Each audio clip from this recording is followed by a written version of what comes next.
like pretty surprised with no contest because I kind of felt like Romanov was pressuring him with the wrestling, took him down, but Moldavsky eventually like he got back up and was figuring him out because actually like you saw how he would punch Romanov and he like wobbled him and then Romanov pushed him against the cage and then Moldavsky kneed him and then led to no contest.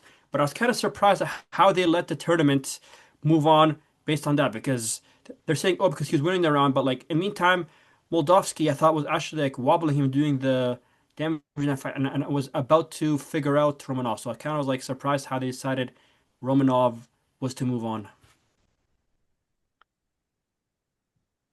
Yeah, maybe I'll say something about that. And then Andrew, you can kind of. I Mhm, yeah. think because of the schedule, they just said, "Well, screw it. We can't have another fight between now and then. The finals. That we Mhm. just have to kind of ad lib, so to Mhm, speak." yeah. I think that might be what they did. Mhm. Andrew. Yeah. Also, the other issue being that I don't know where this was in Illinois.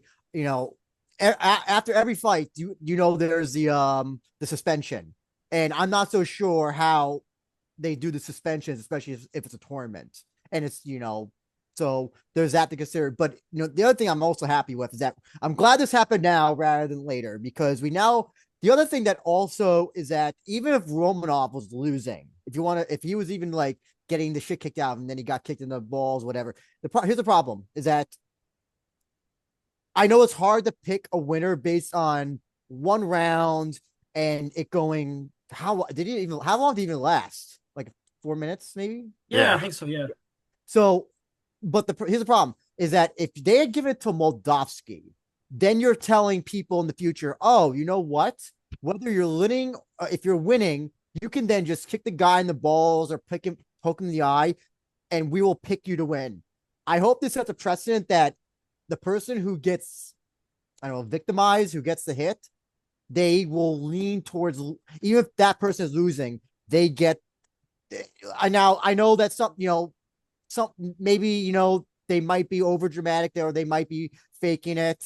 You can't help that. But here's the thing: if you let the person who does the foul advance, I feel like you can take that will be that could be severely taken advantage of in the future. So Mhm. I hope that they codify it and that there's a precedent that this will set a precedent that the person who gets fouled will be the one who moves on because we don't want people fouling people just to not have to fight and then they advance. Yeah, like I'm up and now I'm gonna foul. Yeah. Because I'm up like one or two rounds, I'll Yeah, foul. I don't I want to Yeah. go home. I don't want to